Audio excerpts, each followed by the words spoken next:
Hello everyone, welcome back to the channel. In this video, I'm going to walk you through an easy guide on how to sell ebook on Payhip. So to get started with a straightforward guide and simple analysis on how to sell ebook on Payhip. So the first thing to do is to log into your Payhip account, or probably go to your Payhip website, which is pay.com, to sign in into your account using your account credentials.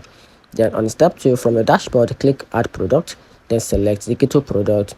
Then after that, upload your ebook, which is maybe your PDF, your EPUB, or a mobile format. Just make sure you upload your ebook file. Then after that, you have to enter the product details, which is the title, the description, the price. Just make sure everything is accurate. You input the details accurately. Then after that, you have to add a cover image, optional, but it is highly recommended. So upload a professional looking ebook cover to attract buyer. Then after that, once you are done, hit the button to publish your ebook, and that's it. So let me know in the comment section what you think about this platform, and make sure you subscribe for more videos like this. Thanks.